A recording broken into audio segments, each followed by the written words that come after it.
en el corazón de un bosque muy antiguo, donde los robles eran tan altos que sus copas rozaban las nubes y los helechos crecían más grandes que las orejas de un elefante, vivían 3 hadas que no podían ser más distintas entre sí. Pip era pequeña, rápida y tan valiente que una vez intentó despertar a un oso pardo para preguntarle la hora. Noa era callada y atenta, capaz de oír el sonido que hace una hoja al decidir caer del árbol. Y Clío llevaba siempre un cuaderno diminuto en el que anotaba todo lo que le parecía interesante, palabra que usaba tanto que ya casi no significaba nada. Las 3 vivían cerca del gran prado de margaritas y cada mañana, antes incluso de que el sol terminara de asomarse entre los árboles, salían a buscar el rocío de la madrugada. Esas gotitas frías y brillantes que cubren las flores al amanecer eran su ingrediente favorito para la limonada de pétalos, una bebida que sabía a verano, aunque fuera otoño. Pero aquella mañana algo no estaba bien. Las margaritas amanecieron secas, no un poco secas, completamente secas, como si alguien hubiera pasado la noche anterior recogiendo cada gota con mucho cuidado y mucha paciencia. Fue Noa quien encontró las primeras pistas, unas marcas pequeñas en la tierra, como de botas muy pequeñas, que salían del prado y se internaban entre los árboles. Pip quiso salir corriendo a seguirlas de inmediato, pero Clío la frenó, sacó el cuaderno y anotó la forma de las marcas, la dirección y la distancia entre cada pisada. Siguiendo el rastro, llegaron hasta el tronco caído de un cerezo, cubierto de hongos naranjas que olían a canela y a tierra mojada. Allí encontraron varias cáscaras de nuez vacías, con restos de musgo húmedo pegados por dentro. Clío las examinó con sus gafas de lupa y confirmó lo que ya sospechaba. Alguien había usado esas cáscaras para transportar líquido, y pegada en la corteza del tronco, hecha con savia oscura, había una marca con forma de letra, una G. Las 3 hadas se miraron al mismo tiempo. En todo el bosque solo había un habitante cuyo nombre empezara por G, Gord, el duende solitario que vivía debajo del abedul torcido, al fondo del bosque, donde los árboles crecen tan juntos que la luz tiene que entrar de lado. El abedul torcido era un árbol viejo y nudoso que se inclinaba tanto hacia un lado que parecía estar mirando algo en el suelo. Entre sus raíces había una puerta pequeña de madera oscura. Pip llamó 3 veces, luego otras 4, luego todas las que pudo antes de que Noa le pusiera una mano en el hombro para que parara. Detrás de la puerta se oyó un silencio que sonaba a alguien intentando no hacer ruido, luego un crujido, luego otro silencio y finalmente la puerta se abrió despacio. Gord era un duende bajito, de orejas puntiagudas y un gorro verde que siempre llevaba torcido. Tenía los ojos del color de las castañas y una expresión que en ese momento mezclaba el susto con algo que se parecía mucho a la culpabilidad. Detrás de él, las hadas pudieron ver el interior de su cueva, las paredes forradas de musgo suave, una lámpara hecha con una luciérnaga dormida dentro de un frasco, y en el centro de la sala, un tablero de madera con líneas dibujadas y 3 tazas de barro colocadas boca abajo, en fila, una para cada hada. Gord tardó un rato en explicarse. Primero dijo que no sabía nada del rocío, luego miró al suelo, luego miró a las tazas, luego volvió a mirar al suelo, y al final, sin decir una sola palabra, se agachó, sacó de debajo del sofá de hojas 3 cáscaras de nuez llenas de gotitas brillantes y las puso encima del tablero de juego con mucho cuidado. Las había recogido de madrugada, había caminado hasta el prado, había llenado las cáscaras una a una y las había traído hasta su cueva, no para quedárselas, sino para tenerlas listas, por si ese día, por alguna razón, alguien decidía venir a jugar. Nadie había ido nunca a jugar a casa de Gord, pero él seguía preparándolo todo, por si acaso. Aquella tarde jugaron durante horas. Gord explicó las reglas del juego con más paciencia de la que nadie había tenido nunca con Pip. Noa descubrió que el duende sabía imitar el sonido del viento entre las ramas y le pidió que lo hiciera 4 veces seguidas, y Clío, que anotaba todo, llenó 3 páginas enteras con reglas, estrategias y al menos 2 dibujos del tablero. Cuando el sol empezó a bajar y el bosque se tiñó de naranja y de sombras largas, las 3 hadas se despidieron. Pip prometió volver al día siguiente. Gord intentó poner cara de que le daba igual, pero la oreja derecha le tembló un poco, de la misma manera en que tiemblan las cosas cuando están muy contentas y no saben cómo decirlo. De camino a casa, Clio abrió el cuaderno y escribió la última frase del día. Era esta: a veces, el mayor misterio del bosque no es lo que alguien te roba, sino lo que alguien estaba guardando para ti. Y el bosque siguió siendo el bosque, pero ya no era exactamente el mismo. La escoba Chispa y la bruja Lila. La brujita Lila estaba nerviosa. Era su primer Halloween como bruja oficial. Y por fin tenía su propia escoba voladora, una escoba rechonchita con las cerdas despeinadas, que se llamaba Chispa. Pero Chispa tenía un pequeño problema. Era la escoba más desobediente del mundo. ¡Arriba, Chispa!, ordenó Lila en su primer vuelo. Y Chispa, en lugar de subir, se puso a dar vueltas alrededor del espantapájaros del campo. El espantapájaros mareado gritaba: ¡Oye, que me despeinas la paja! Al día siguiente, Lila probó de nuevo. Ahora despacito, Chispa, que practiquemos aterrizajes. Pero la escoba decidió que sería más divertido ir a toda velocidad y acabaron metidas en el carro de calabazas del granjero. Lila salió rodando entre calabazas, con la nariz naranja como una zanahoria. Los niños del pueblo no paraban de reírse. «Esa bruja vuela peor que mi abuelo en monopatín». Llegó la noche de Halloween. Todas las brujas mayores volaban elegantes en fila, iluminando el cielo con chispas mágicas. Lila suspiró. «Por favor, Chispa, compórtate hoy. Es muy importante». Pero apenas empezaron, Chispa salió disparada como cohete. Dio una voltereta triple, rozó las orejas de un gato negro y terminó sacando chispas de verdad al chocar contra una farola. El público en la plaza gritaba y aplaudía, pensando que era parte del espectáculo. Lila, cansada, se cruzó de brazos.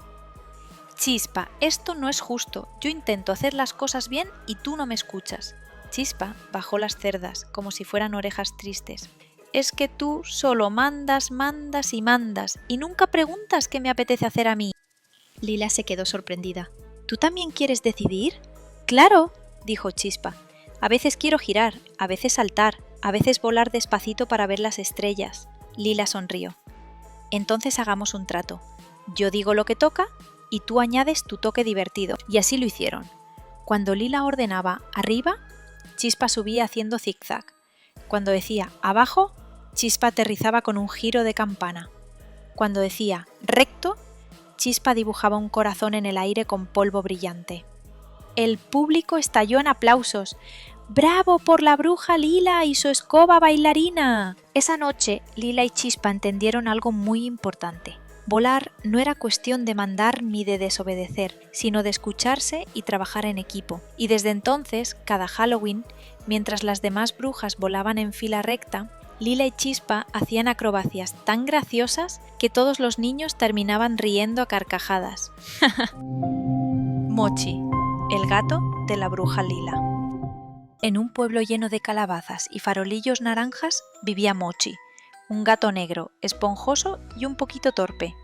Era el gato de la bruja Lila, una bruja joven de sombrero ladeado, trenzas violetas y una sonrisa siempre traviesa. Todos en el pueblo decían que los gatos negros daban mala suerte, pero Mochi pensaba lo contrario. «La mala suerte me persigue a mí», miauaba, y no le faltaban razones. Cuando Lila lo subía a la escoba para practicar vuelos, ¡pum!, Mochi salía disparado contra el espantapájaros. Si intentaba caminar elegante por el borde de una calabaza, ¡zas!, acababa dentro como si fuera un relleno, y si se tumbaba a descansar, ¡splash!, siempre caía justo en el barreño de pociones que Lila había dejado al sol. La bruja Lila lo miraba divertida y le decía: «Ay, Mochi, eres el gato más torpón del mundo, pero también el más encantador». Llegó la noche de Halloween y todos los niños salieron disfrazados. Había esqueletos que bailaban, vampiros con los colmillos de plástico y brujitas con escobas de juguete. Mochi quiso esconderse detrás de la capa de Lila, pero resbaló con una calabaza brillante, rodó calle abajo como una bola peluda y negra, chocando contra faroles y llenándose de telarañas. Los niños lo vieron y comenzaron a reírse a carcajadas. «¡Mira! El gatito hace piruetas. Es el mejor disfraz de todos». Mochi se quedó con los ojos como platos. ¿De verdad no pensaban que era de mala suerte? Entonces volvió a tropezar, esta vez enredado en el manto de Lila, y los niños aplaudieron como si estuvieran viendo un espectáculo de magia. Lila, con su varita de cristal, sonrió. ¿Ves, Mochi? A veces lo que tú crees un desastre, en realidad es pura alegría. Esa noche los niños fueron de puerta en puerta gritando: ¡Truco trato! ¡Y traemos al gato Mochi! Y desde entonces, Mochi ya no se queja de sus caídas ni de sus chapuzones. Ahora dice con orgullo: si a mí me sigue la mala suerte, que me siga, porque yo traigo la mejor risa del mundo. Un fantasmita con estilo. Había una vez un fantasmita llamado Gasparín, y estaba cansado, muy cansado de parecer una simple sábana voladora. No es justo, decía, cualquier día me confunden con el mantel de la abuela. Así que, en la noche de Halloween, decidió cambiar de estilo. Primer intento: superhéroe. Gasparín se puso una capa roja y gritó: ¡Soy superfantasma! Pero la capa se le enganchó en una telaraña y allí quedó colgando como un calcetín olvidado. ¡Auxilio! No soy la ropa tendida, soy un superhéroe. El murciélago del techo se partía de risa. Pues yo te veo más como una cortina con gripe. Segundo intento. Payaso Gasparín se pintó una nariz roja y se calzó unos zapatos gigantes. ¡Tachán! El fantasma payasín ha llegado. Dio un paso y ¡zas! Tropezó con una calabaza. La calabaza rodó, se estampó contra la puerta y gritó a un vecino: ¡Ey! Mis calabazas no son pelotas de fútbol. Los murciélagos aplaudían. Uno dijo: sí, si sigue así, este fantasma abre un circo. Tercer intento.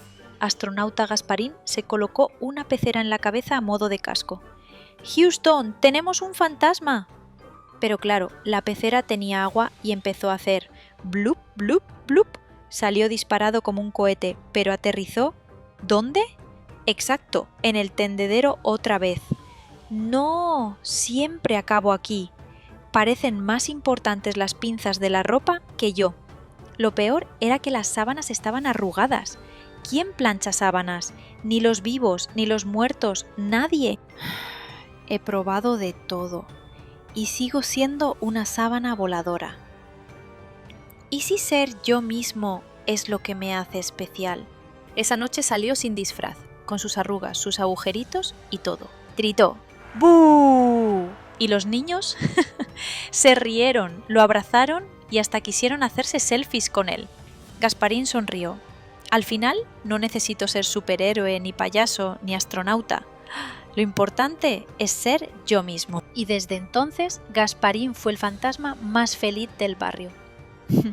El único que nunca tuvo que planchar una sábana. Porque todos sabemos que planchar sábanas es más terrorífico que cualquier fantasma. La bruja Lila y la noche del caldero prohibido. La escuela de brujas de Piedra Oscura dormía. Bueno, casi toda. Las torres estaban en silencio, los búhos roncaban en las vigas y las velas flotantes parpadeaban con sueño. Pero, en el dormitorio número 7, la bruja Lila tenía los ojos abiertos como platos. No podía dormir. Desde hacía un rato, algo extraño se oía en la distancia. Lila se incorporó en la cama. «Eso no es una gotera», susurró.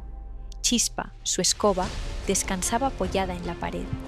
Al oír el sonido, levantó un poco las cerdas, inquieta. «Plop, viene del ala antigua», dijo Lila, poniéndose la capa. La escuela de brujas tenía muchas normas, y una de las más importantes era clara: prohibido entrar en las aulas antiguas después del anochecer. Lila dudó solo un segundo. «Vamos a echar un vistazo rápido», susurró. «Solo mirar». Chispa vibró de emoción y se colocó sola bajo sus pies. Salieron por la ventana sin hacer ruido y volaron en silencio hasta la parte más vieja de la escuela. Allí estaba el aula del caldero prohibido. La puerta tenía un cartel torcido que decía: «No entrar, ni de día, ni de noche, ni nunca».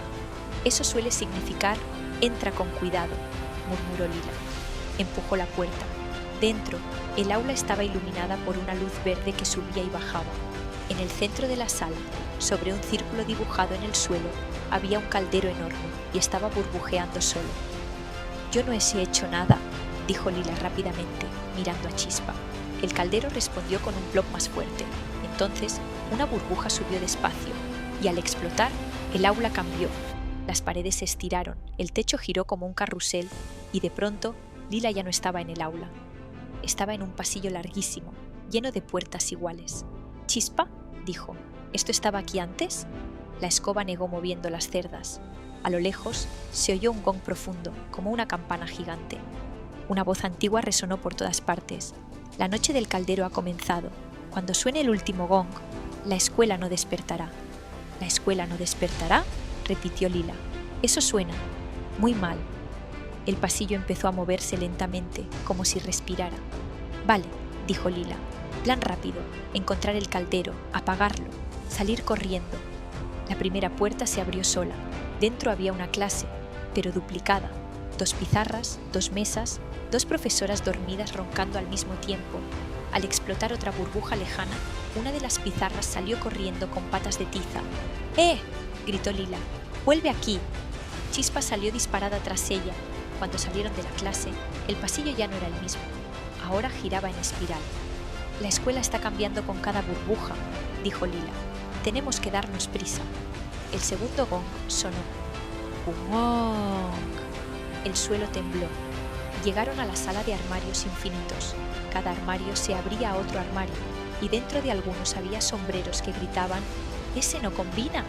o capas que intentaban ponerse solas. Una burbuja explotó y, de pronto, Chispa quedó atrapada dentro de un armario que se cerró de golpe. «¡Chispa!». Lila tiró del pomo, pero el armario empezó a correr por la sala. ¡Para ahora mismo!». Lila saltó encima, rodó por el suelo y consiguió abrirlo justo cuando el armario se chocaba contra una pared. Chispa salió disparada, algo despeinada, pero feliz. «Nunca volvemos a ese sitio», dijo Lila sin aliento. El tercer gong sonó, más grave. «¡Ang!». «No queda mucho tiempo», susurró. Al final del siguiente pasillo, vieron el caldero otra vez, pero ahora estaba sobre una plataforma flotante, rodeado de burbujas enormes como globos. Cada burbuja mostraba una parte distinta de la escuela. «Si explotan todas», dijo Lila. No terminó la frase. El caldero empezó a burbujear más rápido. «¡Tenemos que cerrarlo!», gritó. «Pero, ¿cómo se apaga un caldero prohibido?», preguntó Chispa, moviendo las cerdas nerviosa. Lila miró alrededor. En el suelo vio una tapa vieja, apoyada contra la pared. «Con eso». Chispa voló hacia la tapa, y justo cuando la levantaban, una burbuja explotó cerca. El suelo desapareció bajo sus pies. Chispa dio un salto enorme. Lila se estiró todo lo que pudo, y juntas lograron colocar la tapa sobre el caldero. Plop. Todo se detuvo. Las burbujas se desinflaron como globos cansados. El aula volvió a ser el aula. Silencio. Entonces, el último gong intentó sonar, pero solo hizo clonk. Lila se dejó caer sentada en el suelo. «Creo que lo hemos conseguido». El caldero se quedó quieto, como si estuviera dormido otra vez. Desde lejos empezaron a oírse ruidos normales. La escuela despertaba. Lila y Chispa se miraron. «Nadie tiene que saber esto», dijo Lila. Salieron del aula justo cuando el sol empezaba a asomarse por las torres. Cuando Lila se metió en la cama, cerró los ojos con una sonrisa. Desde el ala antigua, muy bajito, se oyó un último plop, pero Lila ya estaba dormida. Gelatín, el monstruito pegajoso. Mucho antes de convertirse en el gigantesco monstruo que conocimos en la historia de la princesa Tornado, el monstruo de gelatina era solo una pequeña gotita viva, del tamaño de una mandarina. Vivía dentro de la cueva dulce, un lugar oculto donde crecían gotas mágicas de colores. Cada gota se formaba cuando un niño en algún lugar del reino hacía un deseo sincero. El deseo que le dio vida fue este: «Ojalá existiera alguien que siempre quisiera jugar conmigo». Y así, de esa gota de dulce deseo, nació Gelatín, el monstruito más blandito del mundo. Gelatín era pequeño, brincón, cariñoso y extremadamente pegajoso. Todo lo tocaba, lo pegaba, todo lo abrazaba, lo manchaba, y cada vez que se emocionaba saltaba confeti de gelatina. Lo intentaba todo, pero siempre acababa en desastre. Un día quiso ayudar a unas luciérnagas a iluminar la cueva, y sin querer las dejó pegadas a la pared como si fueran pegatinas brillantes. Otro día quiso saludar a un murciélago. Le dio un abrazo, y el murciélago se quedó dormido encima de su cabeza porque se quedó pegado. Gelatín siempre pedía perdón, pero pese a su ternura, empezaba a sentirse triste, como si su propia naturaleza fuera un problema. Una noche, después de pegar accidentalmente a dos crisálidas entre sí, escuchó que murmuraban: «Pobre, solo quiere amigos». Esas palabras le dolieron, pero también le dieron valor. Así que tomó una decisión enorme para alguien tan pequeño: salir al mundo a buscar un amigo de verdad. No sabía caminar bien, pero sí rebotar, y con un salto grande y torpe salió por primera vez al exterior. El mundo era gigante, el cielo era enorme, todo brillaba, todo era emocionante y todo, absolutamente todo, se iba pegando a él. Tras rebotar un rato, llegó a un prado donde un niño jugaba con un cometa. El niño lo vio, parpadeó y dijo asombrado: «¿Eres gelatina viva?». Gelatín sonrió con su boca blandita y extendió un bracito para saludar. El niño intentó estrechar su mano, pero «¡Ay, ay, ay! ¡Estoy pegado!», gritó. «¡Mamá!». Salió corriendo a toda velocidad. Gelatín bajó su bracito, temblando. Su sonrisa desapareció. «Yo solo quería jugar». Por primera vez desde que abandonó la cueva, se sintió realmente solo. De repente, el cielo rugió. Una tormenta enorme se formó de la nada. El viento lo empujaba, la lluvia casi lo derretía. Él avanzaba como podía, pequeñito y vulnerable. Un relámpago iluminó algo brillante en un arbusto. Una pequeña capa roja atrapada entre las ramas. Gelatín se acercó, la tocó y obviamente se pegó a ella. Pero al quedar pegada a su espalda, la capa se acomodó sola, como si fuese una mini capa heroica. Por primera vez, Gelatín se sintió valiente. Mientras avanzaba con su capa nueva, vio a una niña noble intentando recuperar un pequeño cofre de madera que la lluvia arrastraba hacia un charco profundo. La niña se estiraba, pero no llegaba. Gelatín vio el problema y, sin pensarlo, rebotó hacia el cofre. Como era pegajoso, el cofre quedó adherido a su cuerpo. Luego rebotó de vuelta hacia la niña, y el cofre se quedó pegado en sus manos, sano y salvo. La niña lo miró con los ojos muy abiertos. «¿Me has salvado? ¿Tú?». Gelatín se encogió, tímido e inseguro. La niña, en vez de asustarse, sonrió. «¡Eres un héroe gelatinoso!», y lo abrazó.